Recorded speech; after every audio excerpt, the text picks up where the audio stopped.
Oi, gente.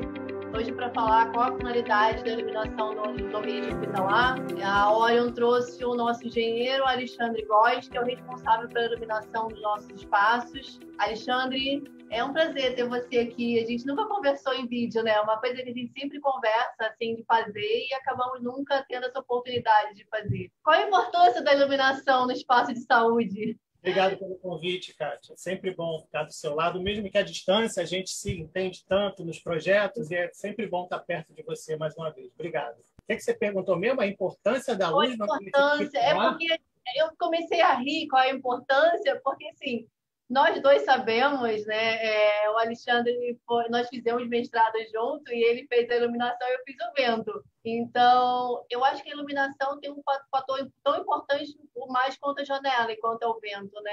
E no nosso estudo, muita coisa parecida com vida apareceu. Então, Sim. conte um pouquinho. Não só a iluminação, né, a ventilação, como você falou, mas a arquitetura em si, ela nos fechou, né, dentro dos espaços, seja no hospital, seja no escritório, seja na sua própria casa. E quando a gente usa a luz é um guia.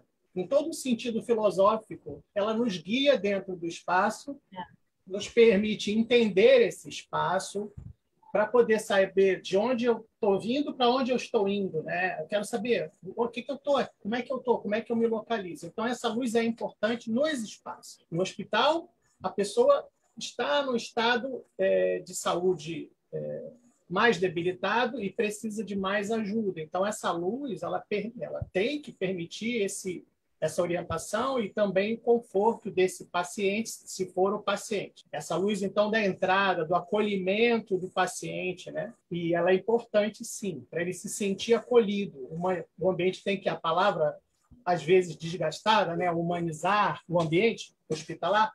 Então, essa luz tem que trazer esse acolhimento. Entretanto, não é só de bem-estar, a gente tem que pensar que o médico tem que realizar uma tarefa, né? A equipe médica tem que realizar um procedimento. Então, essa luz também é técnica. Ela é confortável e técnica, ela tem que atender a uma função.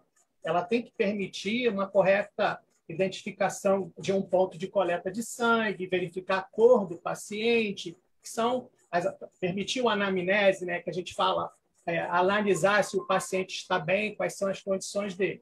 Se a luz artificial não for adequada, se o projeto de iluminação não for adequado, vai gerar sombras, vai gerar alterações de cor e o médico pode ser induzido a erro. Então, a luz tem uma função técnica e tem, resumindo, uma função de bem-estar. E você falou algo importante, né? Que a técnica ela tem que estar junto com a sensação, com a percepção.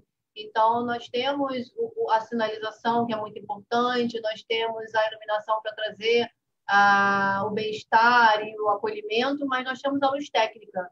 E é muito difícil até você ligar e linkar as duas coisas, principalmente no ambiente de saúde. Eu acho que essa é a nossa graça, né? Esse é o nosso prazer, porque não é só uma cenografia, ela é algo cenógrafo, ela é algo que traz uma grandeza para o espaço, mas ela também traz um bem e traz uma técnica para poder definir os espaços. Sem dúvida. Pesquisas comprovam isso há muito tempo. Não só a luz, mas, como eu disse antes, a arquitetura nos enclausurou. Então, a gente perdeu esse contato com o exterior. E o contato com o exterior é fundamental para que a gente saiba quando é dia e quando é noite, quando a gente tem que ter um estado de atenção ou quando tem que ter um estado de repouso. E várias pesquisas dessa iluminação, que chama-se integrativa, agora apontam que essa luz natural, por exemplo, nos influencia na produção de hormônios para despertar e para dormir, né? E esses hormônios desencadeiam vários processos metabólicos, e esses processos metabólicos influenciam na absorção de medicamentos. Então, se a luz influencia tanto o nosso corpo, a luz ajuda a curar, porque se você tiver uma luz errada, na hora errada, com a intensidade errada, o teu paciente, por exemplo, vai ter mais queixas de dor, vai ter mais queixas de desconforto físico. Incômodo.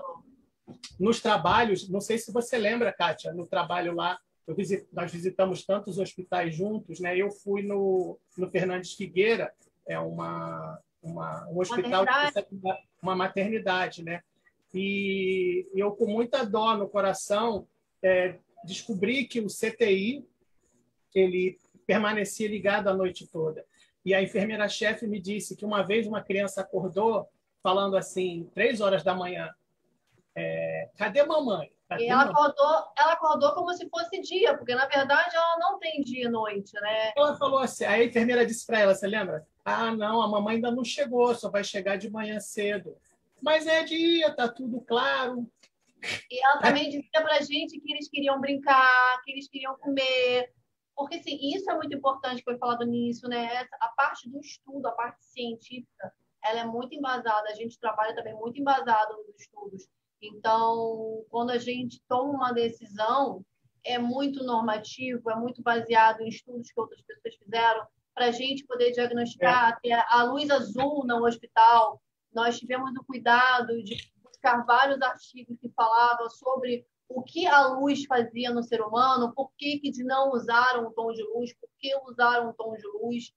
Então, a gente acaba tendo, claro, que o nosso senso, né, de arquiteto e de engenheiro, o nosso feeling, mas a decisão que a gente acaba tomando é uma decisão embasada em estudos. E não tem porquê, né, Alexandre? Se tem um estudo, ainda mais que é uma arquitetura voltada para a saúde, e já existe esse estudo, por que não usar?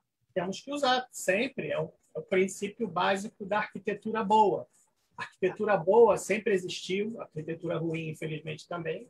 A arquitetura boa que se preocupa com o ser humano e não só com o belo, né, o edificar e abrigar, ela vem sendo revolucionada, né, com esses estudos da neurociência. Né? Arquitetura, né, nessa mistura, né? E tentar trazer, porque quando perguntam para a gente, em porcentagem, quantos pacientes ficou melhor devido a uma iluminação, devido a uma janela, ainda é muito difícil a gente mensurar, né? Porque nós mesmos tivemos tanta dificuldade de entrar no hospital, de pesquisar, de perguntar, de ter essa resposta. Eu acho que está tudo engatinhando e a gente vai, com o tempo, acho que a gente vai ter mais dados, mas com pouco estudo que a gente tem, já nos dá bastante embasamento de usar isso, né? De ter esse uso da janela, do contato com o exterior. Sim, sem dúvida. Eu uso aqui no escritório, eu fiz uma modificação importante, aliás, graças a você, tua percepção.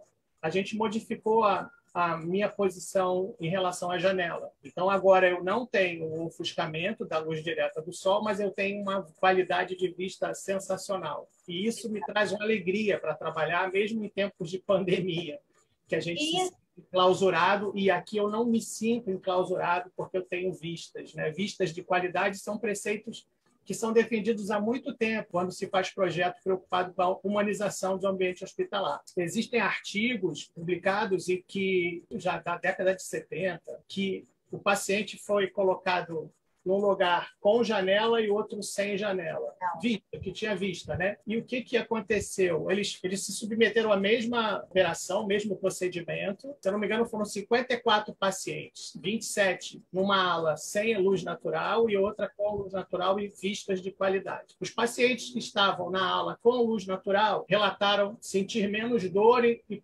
precisaram de menos medicamento. Tiveram menos reclamações com as enfermeiras. E, o mais legal, o estudo concluiu que quem ficava nessa ala saía do hospital mais cedo. Quer dizer, ocupava menos o leito. Então, é algo importante. Então, se você falar assim, a luz escura é um conjunto de coisas que você, ao humanizar o ambiente, a tornar ele mais amigável e confortável para o paciente, e a luz está incluída, a ventilação está incluída,